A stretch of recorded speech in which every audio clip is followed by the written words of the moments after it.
போகி பண்டிகை திருநாள் எல்லாரும் குழந்தைங்களுக்கும் எல்லா உலக குழந்தைங்களுக்கும் ஓகே தமிழ் கலாச்சாரப்படி எல்லாருக்கும் வாழ்த்து சொல்லிக்கிறேன். இந்த மாயமா நான் இந்த வீட்டில் என் காளியாத்தா கொடுத்த இந்த இல்லம் ஓகே, இந்த ஃப்ளாட்டு என் காளியாத்தா கொடுத்த இந்த வீடு எனக்கு. அந்த நன்றியை இன்றைக்கி நான் மறக்க மாட்டேன்.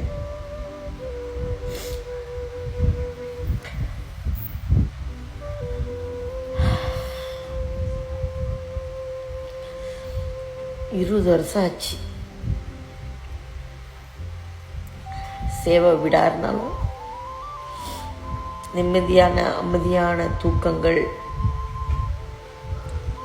மன அமைதி,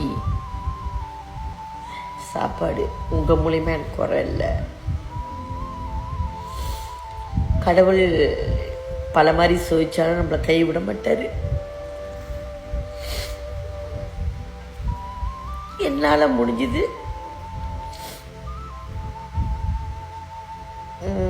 நான் உக்காந்துருக்கிறேன்.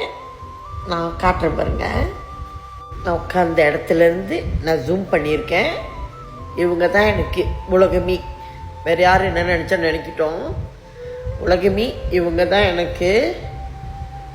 இத்தனை வருஷத்தில் இன்ன வரைக்கும் எதையும் போகி நாளன்னுக்கு நான் எதையும் எரிச்சது இல்லை.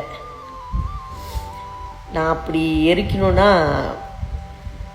என் கெட்ட மனசு நல்ல மனசு ஒன்று இருக்குல்ல, எண்ணங்களை எரிக்கணும், கோபத்தை குறைக்கணும், நல்லது செய்யணும்.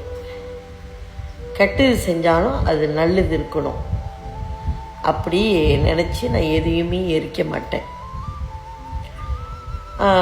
பாய்க்காத துணி எரிக்கலாம், பொருளை எரிக்கலாம், கெட்டது எல்லாமே எரிக்கலாம்.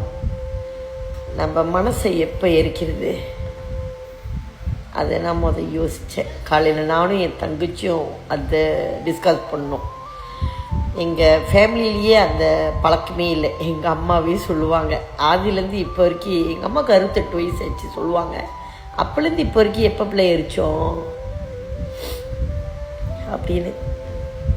அப்பயும் எங்கள் சொந்த முயற்சி, உழைப்பு, அதில் கஷ்டமோ நஷ்டமோ தேறி வந்துட்டோம்.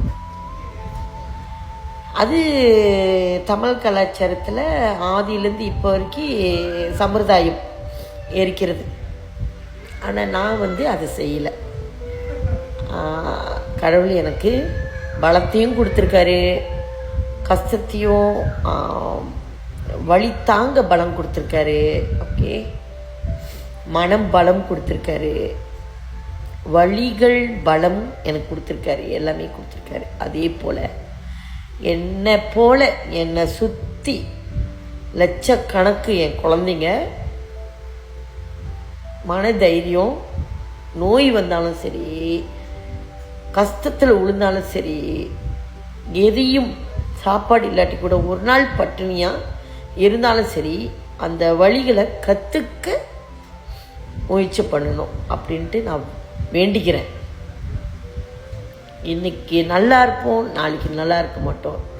கடவுள் கொடுக்குற எழுத்து தான் அது, எழுதப்பட்டது. என் மனசு உழுதுன்னு நான் சொன்னேன். கம்பம்பசே ராசால எங்கள் அம்மா வீட்டுக்கிட்ட பக்கத்தில் காளியம்மா கோயில். என் ஒரு சூழ்நிலையில் எனக்கு வயசு இருந்தால் ஒரு 29 வயசு இருக்கும். அப்போ தான் நான் ஆத்தா கோயிலில் போய் கேட்டேன், எனக்குன்னு ஒரு இடம் கூட, ஒரு இடம் உறங்கிறதுக்கு உண்றதுக்கு. அப்படி கேட்கும்போது மறுநாளே நான் வேலை செய்கிற இடத்துல எனக்கு ஒரு வீட்டை கொடுத்தா என் ஆத்தா. என் ஆத்தா கொடுத்துச்சு. ஆத்தா அதனால் எங்கே போனாலும் எனக்கு எப்படி இருந்தாலும் என் ஆத்தா ஞாபகம் வந்துடும். வீட்டில் விளக்கு போடலையே, இது செய்யலையா அது செய்யலையா அப்படின்ட்டு வந்துடுவேன், எப்படியாவது வந்துடுவேன். அது இன்னமும் தெரியல. என் பிறந்த தேதி தான் என் வீட்டு நம்பரு. எப்படி கொடுத்தாங்க பார்த்தீங்களா? அதெல்லாம் கடவுளோட கணிப்பு தான். நான் இன்னமும் சொல்கிறேன், வேறு யாரும் எப்படி நினைக்கிறாங்கன்னு தெரியாது. என் மனசில் உள்ளதே சொல்லிட்டேன். தப்பாக இருந்தால் என்னை மன்னிச்சிருங்க பிள்ளைங்களா. போகி திருநாள் அன்னைக்கு நல்லதே நினைப்போம், நல்லதே செய்வோம், தீமையை மறந்துட்டு